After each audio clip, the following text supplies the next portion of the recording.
তো এই যে হয়ে গেল গরমা গরম আমার ডালপুরি।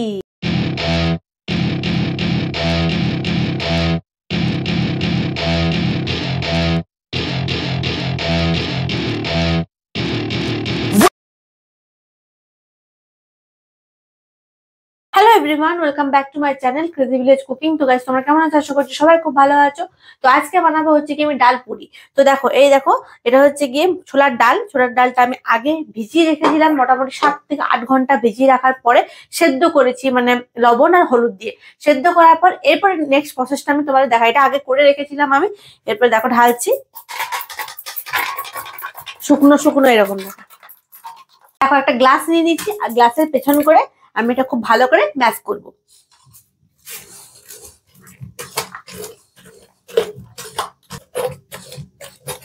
দেখো এখানে আমার পুরো ডালটা সুন্দরভাবে ম্যাশ করে নিয়েছি। আর এখানে একটা মশলা বানিয়েছি আমি, আদা, জিরে আর কাঁচা লঙ্কা পেস্ট।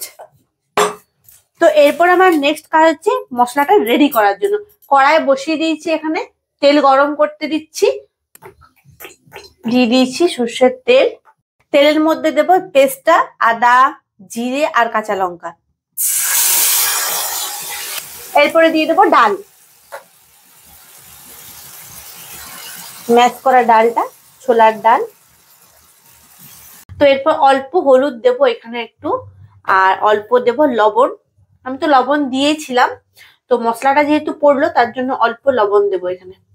এরপর দেখো পুরটা তৈরি করছি।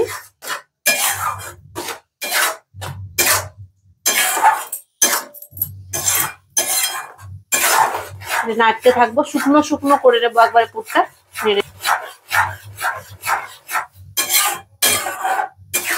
তো এদিকে পুরটা হতে থাকুক আর আমি এখানে ময়দাটা মেখে নেব। তো এখন আমার পুর রেডি হয়নি, আস্তে আস্তে করে জলটা মারতে হচ্ছে। আর এদিকে আমি দেখো নিয়ে নিয়েছি ময়দা। তো ময়দাটা অল্প পরিমাণ লবণ দিয়ে দিয়েছি আর ময়দাটা আমি খুব ভালো করে মেখে নেবো। দেখি পুরটা কত দূর হলো। পুরটার একটু বাকি আছে, একটু হলে হয়ে যাবে। ভালো করে যদি না পুরটা শুকনো হয় না, বেশ ভালো পুরটা হবে না।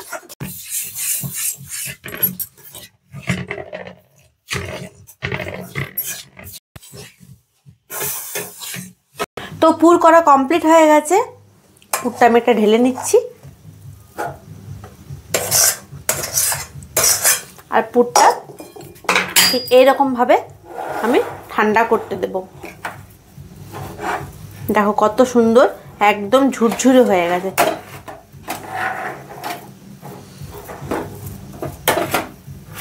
এখানে আমার ময়দার ডো করা হয়ে গেছে আর এখানে কিন্তু আমার পুরো কমপ্লিট। তো এরপর পুর ভরার পালা। এই যে করে নিচ্ছি পুর ভরার জন্য খুব সুন্দর করে।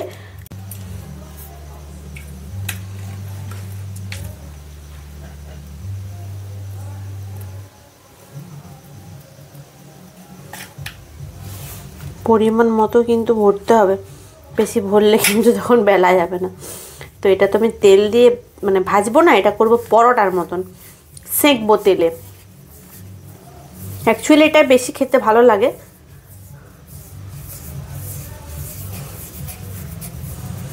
সবগুলো এরকমভাবে আমি মুড়ে নেব। এই যে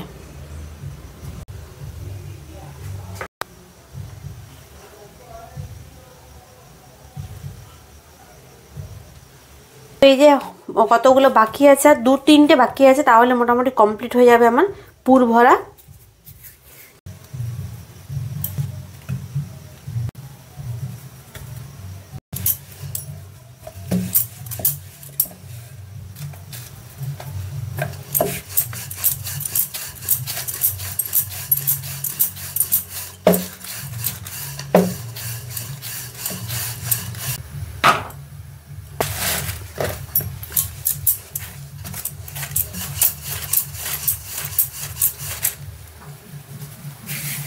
তেল দিয়ে খুব ভালো করে এটা সেঁকে নেব। আর এই ডালপুরিটা কিন্তু খুব পাতলা হয়,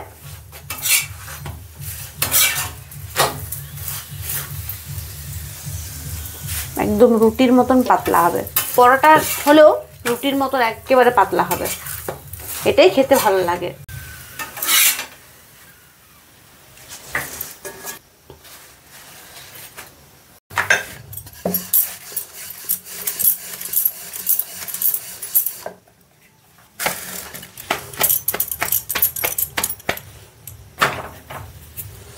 এই যে হয়ে গেল গরমা গরম আমার ডালপুরি। বাপরে কি গরম। তো চলো রেডি হয়ে গেছে ডালপুরি আমার, এক গামলা হয়েছে দেখো। বেটু খাওয়া হয়ে গেছে, বেটুকে মাঝে আমি খেতে দিয়ে দিয়েছি, বেটু তো ঘুমিয়ে যায় তো ওই জন্য। আর এটা তোমরা দুরকম করতে পারো, লুচির মতনও কেউ করতে পারো, আবার এরকম করতে পারো। তো এটা খেলে কি নয় টেস্ট খুব ভালো আসে, এটা কিন্তু খেতে খুব ভালো লাগে। তো মায়ের হাতে আমি খেয়েছিলাম, তাই আমিও নিজে একবার ট্রাই করলাম। এরকম ডালপুরি তোমরা বাড়িতে বানিয়ে খাও, ব্যাপক লাগবে খেতে। আজকে রাতের ডিনারে তো এটাই বানালাম। দেখা হচ্ছে নেক্সট ভিডিওতে। কেমন লাগলো অবশ্যই আমাকে জানিও ডালপুরিটা। আর এরকম তোমরা কিন্তু বাড়িতে বানিয়ে খাও, গ্রীষ্ম পড়ে যাচ্ছে আর ভালো লাগবে না, শীত শেষ হওয়ার আগে তাড়াতাড়ি করে বানিয়ে খেয়ে নাও।